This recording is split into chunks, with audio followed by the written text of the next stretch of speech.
Olá pessoal, tudo bem? Sejam muito bem-vindos ao nosso segundo vídeo da série de Inteligência Artificial. No vídeo passado, eu e o Rubens abordamos o funcionamento e as aplicações da inteligência artificial. Hoje, de forma mais prática, nós vamos entender o funcionamento de uma rede neural, de uma Collet-Pitts e uma rede neural Perceptron. Então, sem mais delongas, vamos nessa.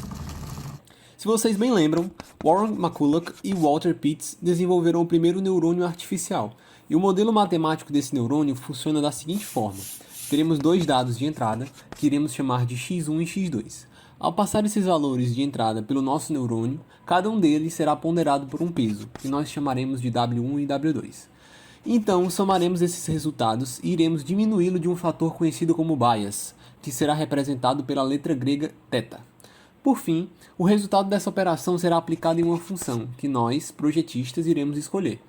O valor de saída do nosso neurônio será então o resultado da nossa função. De forma simplificada, esse é o funcionamento de um neurônio de McCulloch-Pitts. Nesse momento, você pode, das duas uma, não ter entendido absolutamente nada, ou ter entendido, mas não ter visto a aplicabilidade desse tal neurônio.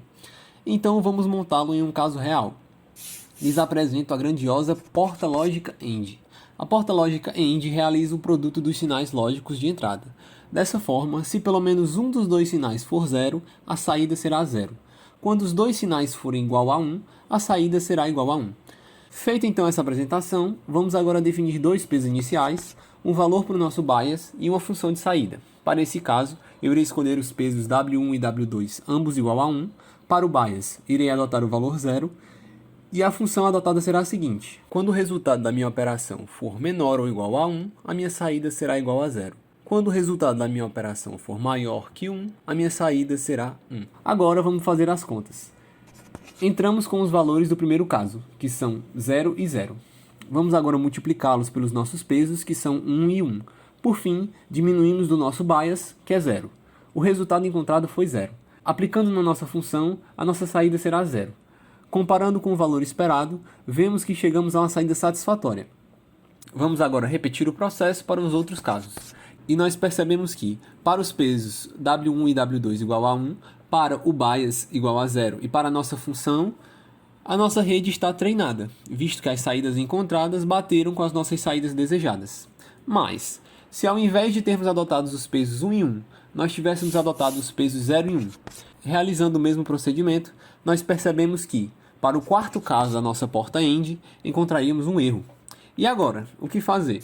Seria então essa hora que as máquinas se revoltariam contra nós humanos e nos extinguiriam? De forma alguma, meu astuto ouvinte. Caberia a nós escolhermos um par de pesos, uma função ou um bias diferente. E é aí onde se encontra a limitação da rede neural de McCulloch-Pitts. Nós projetistas teríamos que já ter conhecimento do assunto em que nós vamos aplicar a rede neural para escolher esses fatores de antemão. E ainda assim, caso encontrássemos um erro, teríamos que escolher outros valores de forma aleatória. Porém, é aí que entra Frank Rosenblatt com um novo modelo de rede neural, o grandioso Perceptron. O modelo do Perceptron é praticamente idêntico ao de McCulloch-Pitts, porém, agora nós temos uma carta na manga. Uma expressão que resolverá todos os nossos problemas, o corretor de pesos. Essa equação ficará responsável por corrigir os nossos erros. Dessa forma, não precisaremos sair chutando valores até encontrar uma combinação que nos proporcione uma saída desejada. Essa expressão então irá ser composta pelo valor antigo do nosso peso, somado ao produto de um fator de correção com o valor do erro, com o valor de entrada para esse peso. Dessa forma, substituindo na nossa equação, teremos o antigo valor do peso mais o fator de correção, que nesse caso será adotado 1, vezes o nosso erro, que nada mais é que o valor que nós queríamos ter encontrado, menos o valor que nós encontramos, vezes o valor da entrada para esse peso. Fazendo então a correção dos pesos W1 e W2, encontramos os valores de 1 e 2, respectivamente, e um bias igual a menos 1. Substituindo os novos pesos e o novo bias, conseguimos treinar a nossa rede.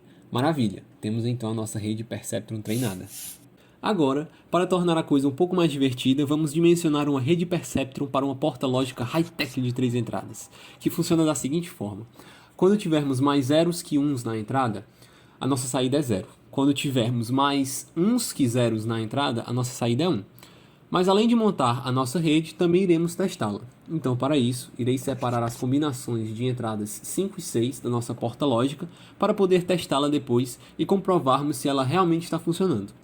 Para isso, irei contar com a ajuda do MATLAB para realizar as contas e facilitar a nossa vida.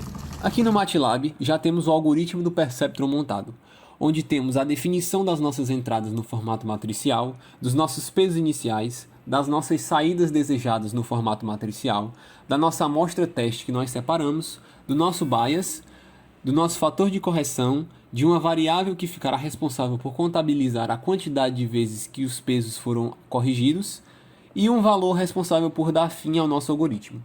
Vamos lá. De início, criamos um while fim, onde teremos a repetição do nosso algoritmo, enquanto a variável fim for igual a 1. Então, logo de entrada, já alteramos essa variável para 0. Dessa forma, se ela não for alterada ao longo do algoritmo, nosso programa será finalizado, o que quer dizer que adotamos os valores de pesos iniciais corretos. Prosseguindo, teremos um for, responsável por variar a posição das nossas amostras de entrada. E logo aqui em seguida já temos o coração do nosso Perceptron, onde iremos calcular o valor a ser adotado na nossa função final, onde as nossas entradas x1, x2 e x3 serão multiplicadas pelos nossos pesos w1, w2 e w3, subtraído então do nosso bias. Então, o resultado dessa expressão passará pela nossa função, onde, caso o resultado seja menor ou igual a 2, a nossa saída será 0. Se o resultado for maior que 2, a nossa saída será 1. Terminada essa lógica, será calculado o erro e iremos testar. Se o erro for diferente de 0, a variável fim receberá 1, ou seja, tudo que fizemos acima se repetirá mais uma vez, e por fim, faremos a correção dos nossos pesos e do nosso bias. Esse é então o nosso algoritmo. Todo esse processo irá se repetir até que o programa encontre uma combinação de pesos que nos devolva na saída uma resposta satisfatória. Aqui no rodapé do código faremos o teste da nossa rede com aquela amostra que nós separamos. Vamos então agora finalmente testar a nossa rede para ver se ela está funcionando. E como podemos ver, nas saídas temos 0 e 1, que é justamente a saída que esperávamos. Nossa rede está treinada. Essa aqui é a quantidade de vezes que o nosso algoritmo se repetiu, esse aqui é o nosso bias e esses são os nossos pesos finais. Antes de finalizar, é importante perceber graficamente o que estamos fazendo. Pegando aquele exemplo da porta AND, para o primeiro caso temos que, para as entradas 0 e 0, temos uma saída igual a 0. Saídas iguais a 0 serão representadas por bolas abertas, e saídas iguais a 1 serão representadas por bolas fechadas.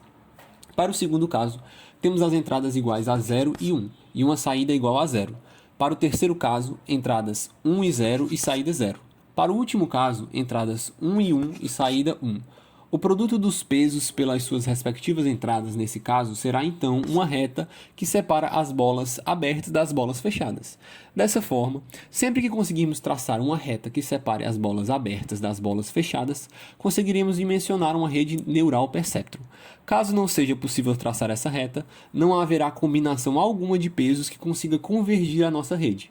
E esse foi um grande problema que empacou os estudiosos sobre redes neurais por décadas. Para a gente analisar um pouco esse problema, eu trago até vocês a porta Shor, que funciona da seguinte forma. Somente quando uma das entradas for igual a 1, a saída será igual a 1.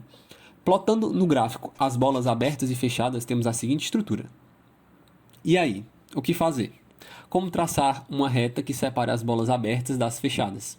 Se você achou que a solução era colocar um buraco negro para distorcer o tempo e assim fazer a nossa reta curvar a partir da nossa perspectiva, eu gostaria de dizer que você está enganado. A solução para o nosso problema você irá descobrir no próximo episódio da nossa série. Então, para não perdê-lo, já se inscreve no nosso canal, ativa o sininho, deixa um like e comenta, para o YouTube entender que você gostaria de assistir os próximos episódios da nossa série. Então é isso, um grande abraço pessoal e a gente se vê na próxima. Ei, antes de terminar, um pequeno spoiler para a solução do problema. Abre aspas. A união faz a força. Fecha aspas.